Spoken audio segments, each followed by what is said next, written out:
Praise the lord. ఈరోజు ఒక సామెత నేర్చుకుందామా? సామెతల గ్రంథం 14వ అధ్యాయం 4వ వచనం. ఎద్దులు లేని చోట గాది యందు ధాన్యం ఉండదు, ఎద్దుల బలము చేత విస్తారము వచ్చుబడి కలుగును.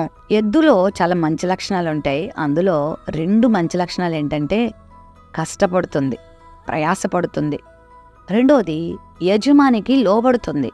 అంటే కష్టపడేవారు, విధేయత కలిగిన వారు దీవించబడతారు, ఆశీర్వదించబడతారు అని దీని అర్థం. ఎద్దులు లేకపోతే గాది యందు ధాన్యం ఉండదంట. అంటే సోమరిపోతులుగా జీవిస్తే, అవిధేయులుగా జీవిస్తే ఆశీర్వాదం ఉండదు.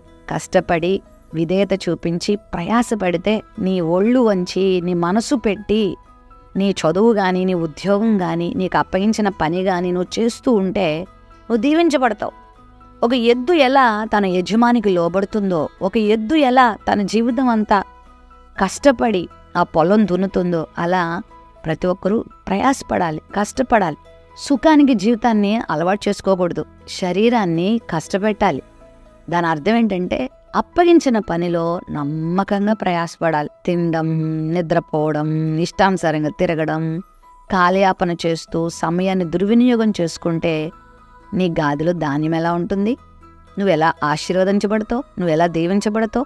ఆ అభివృద్ధి చెందుతున్న వారిని చూసి నువ్వు ద్వేషించి ఈర్ష్యపడే కంటే నువ్వు కష్టపడడం నేర్చుకో, విధేయుడిగా ఉండడం నేర్చుకో. ఎద్దుల బలము చేత విస్తారమైన వచ్చుబడి కలుగుతుందంట. అంటే దేవునికి ఇచ్చిన బలం చేత, దేవునికి ఇచ్చిన సమయం, దేవునికి ఇచ్చిన జ్ఞానం, తలాంతులు వాడుకుంటే, వాటిని చక్కగా నువ్వు వినియోగిస్తే, అభ్యాసం చేస్తే, ప్రయాసపడితే, కష్టపడితే నువ్వు కూడా అన్ని విషయాల్లో వర్ధిల్తావు.